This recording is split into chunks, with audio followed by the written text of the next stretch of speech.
নমস্কার, জনতার দরবারে আমি অয়ন। নিউজ 18 বাংলায় আবার ভোটের মুখে জনতার দরবার। এবং এই জনতার দরবার মানে কিন্তু নেতাদের মধ্যে শুধু ঝগড়া নয়, আমার সঙ্গে রয়েছেন জনতা। এই যে জনতা, তাদের প্রশ্ন থাকবে, তাদের উত্তর দেবেন।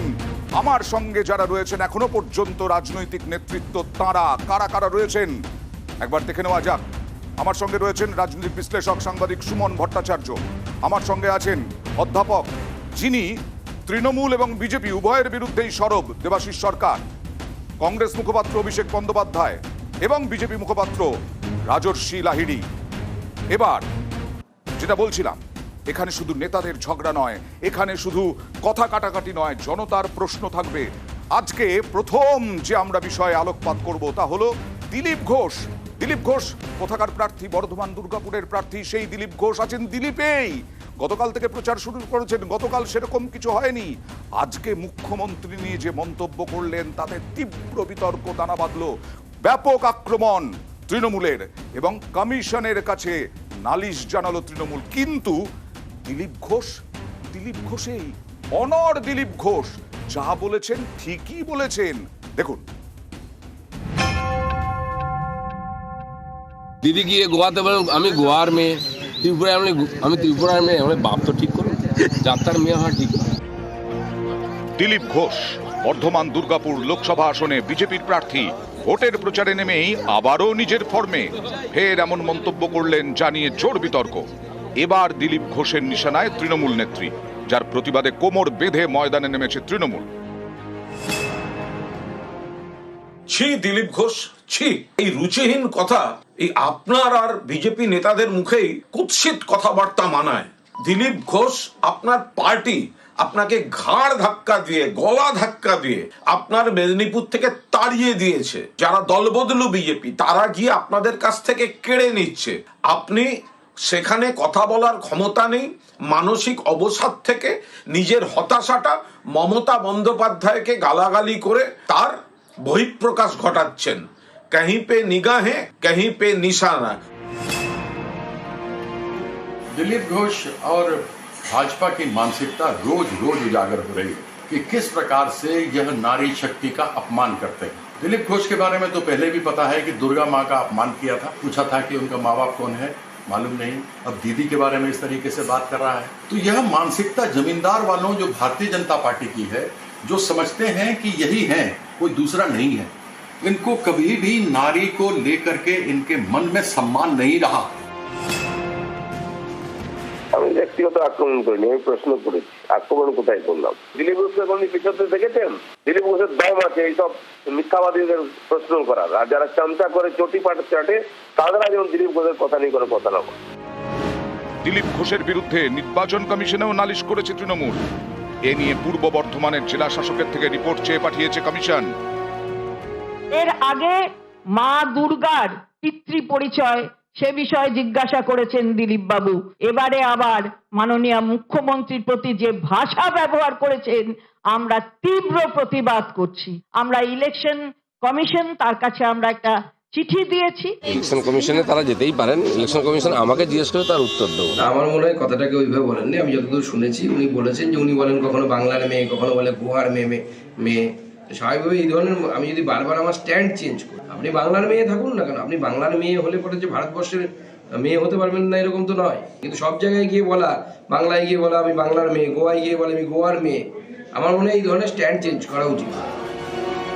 এর আগেও দিলীপ ঘোষের নানা মন্তব্যে বিতর্ক হয়েছে। কখনো তিনি নিশানা করেছেন মহুয়াকে। যার বিরুদ্ধে কমপ্লেন তিনি কি নিজেকে দ্রৌপদী ভাবছেন নাকি বৃহন্নলা ভাবছেন? কখনো আবার কুর্মী আন্দোলন নিয়ে সুর চড়িয়েছেন। ওরা যদি বেশি বাড়াবাড়ি করে সব কাপড় খুলে দেবো আমি, দিলীপ ঘোষের পেছনে যেন লাগতে না আসে। এভাবেই বারবার দিলীপ ঘোষের কথায় তৈরি হয়েছে বিতর্ক। তবু দিলীপ আছেন দিলীপেই। ফের তার মন্তব্যে নতুন করে বিতর্ক।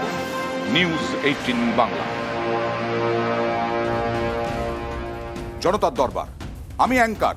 কিন্তু প্রথম প্রশ্ন জনতার থেকে। কারো প্রশ্ন রয়েছে জনতার থেকে? এই দিলীপ ঘোষ আছেন দিলীপেই, কার উদ্দেশ্যে প্রশ্ন? আমার প্রশ্ন বিজেপির পক্ষে। আচ্ছা। 21শে বারমুডা, এবার বাবা, দিলীপ বাবুর মন্তব্য কি বিজেপির ক্ষতি হচ্ছে? রাজস্বী। বর্ধমান দুর্গাপুর বলছে হাউস দ্য জোশ দিলীপ ঘোষ। দিলীপ সেটা ঘোষের বিজেপি কর্মীরা বিরুদ্ধে- বলছেন। না, একদম বলছে। এবং দিলীপ ঘোষের বিরুদ্ধে প্রার্থীটাকে কীর্তি আজাদ, কীর্তি আজাদের বাবাকে ভাগবত আজাদ। তার বিরুদ্ধে অভিযোগ কি ছিল? বাঙালি মেয়েকে ধর্ষণ এবং খুন, যার জন্য বিহারে 50,000 বাঙালিকে ঘর ছাড়া হতে হয়। তারা আজকে বলছে বাঙালির কথা।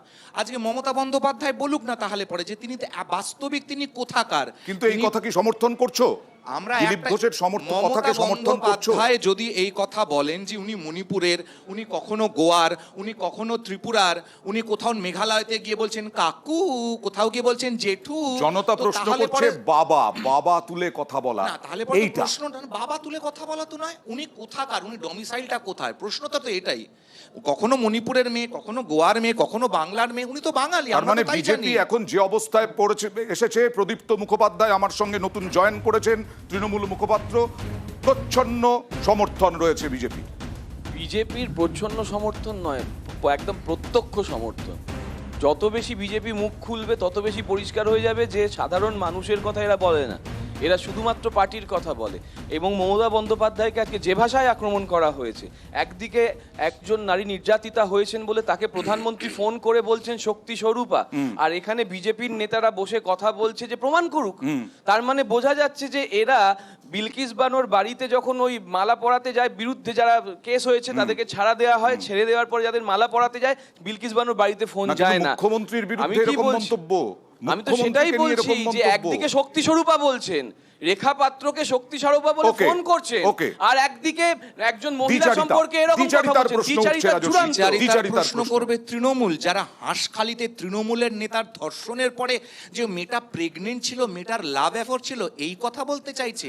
যেখানে দাঁড়িয়ে পার্ক স্ট্রিট ছোট্ট ঘটনা, কোনো ঘটনা ঘটলে পশ্চিমবঙ্গে সাজানো ঘটনা, যেখানে ভবিষ্যৎবাণী করে দেন তৃণমূলের নেতারা। জনতার প্রশ্ন নেব, আবার জনতার প্রশ্ন বলে দিই এখানে যে তৃণমূল যদি দোষ করে থাকে সেই দোষ মানুষ বিচার করে নেবে, কিন্তু একটা দোষ ঢাকতে গিয়ে একটা দোষ আমরা কিন্তু ক্ষমা চাই, আমরা শোধরাই, কিন্তু আজকে যে ভাষ্য এইখানে রাজস্বী দিচ্ছে সেই ভাষ্যে প্রমাণ হয়ে যাচ্ছে যে বিজেপি অ্যাকচুয়ালি মনুবাদের দল, বিজেপি অ্যাকচুয়ালি নারী সম্মান করতে দ্রৌপদী জানে না। মুর্মু নিয়ে যে কথা হয়েছে অখিল গিরির বিরুদ্ধে, মমতা বন্দ্যোপাধ্যায়, আমি সাংবাদিক হিসেবে বলছি, মমতা বন্দ্যোপাধ্যায় ক্ষমা চেয়েছেন। প্লিজ, ঝগড়া নয়, নেতাদের ঝগড়া এখানে বেশি নয়।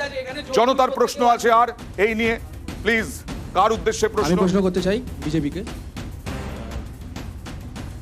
আপনাদের সন্দেশখালীতে, হ্যাঁ বলুন। সন্দেশখালী নিয়ে আপনাদের এত সরব, হ্যাঁ, আপনাদের দল কি আদৌ মহিলাদের সম্মান দিতে জানে? ওকে, মহিলাদের সম্মান, এই যে তৃণমূল বারবার বলছে নারী নির্যাতন, নারীদের সম্মান দেওয়া হচ্ছে না, কোন সম্মানের কথা বলছেন? এই যে কিছুক্ষণ আগে প্রদীপ্ত যেটা বললেন, ভারতবর্ষে বহুদিন ধরে দাবি ছিল ভারতবর্ষের সংসদে অ্যাপ্ট নাম্বার অফ মহিলা রিপ্রেজেন্টেশন থাকার। আজ 75 বছর পরে 33% মহিলা সংরক্ষণ করা, সেটাকে পর্যন্ত এরাও করলো। সেন্সাস করতে পারছে না এটাকে যে করতে পারলো এই সরকার। এতগুলো বছর ধরে বাকি সরকারগুলো করলো না কেন? ইউপিএ তো মমতা বন্দ্যোপাধ্যায় ছিলেন। আমি দেবাশিসদার কাছে যাব, 30 সেকেন্ডের জন্য। ওকে, দেবাশিসদার কাছে যাব 30 সেকেন্ডের জন্য। সেটা হচ্ছে যে এই যে বিজেপির এই মন্তব্য, দিলীপের এই মন্তব্য, তাতে কি তৃণমূলেরই লাভ হবে? এটা রাজনীতির ক্ষতি হবে। কোন দলের লাভ হবে, কোন দলের ক্ষতি হবে, এটা খুব সাময়িক চর্চা। কিন্তু যে কোনো রাজ্যে বা দেশে যখন নির্বাচন এসছে, তখন নির্বাচনে যে বিষয়গুলো হওয়া উচিত সেটা হচ্ছে যে ছেলে মেয়ে পড়াশুনো করছে, সে পড়াশুনো করে পাশ করে বেরোনোর পর তার চাকরির বাজারটা আছে কিনা। ওকে, আলোচনা, তর্ক বিতর্ক হবে যে কলকারখানায় যে শ্রমিক কাজ করছে সেটা ন্যায্য মজুরি পাচ্ছে কিনা, কৃষক তার ফসলের দাম পাচ্ছে কিনা। ওকে, কিন্তু রাজনীতির আলোচনার বিষয়বস্তু 2014 পরবর্তী সালে আমার লোকসভা নির্বাচনকে কেন্দ্র করে এবং এই রাজ্যে পরিবর্তন পরবর্তী পর্যায়ে সমস্ত আলোচনাগুলো কিন্তু মানুষের জীবন জীবিকা লড়াইয়ের জায়গা থেকে সরে গিয়ে জাতপাত, মহিলা নির্যাতন নিয়ে আজকে আমরা তর্ক বিতর্ক আলোচনা করছি।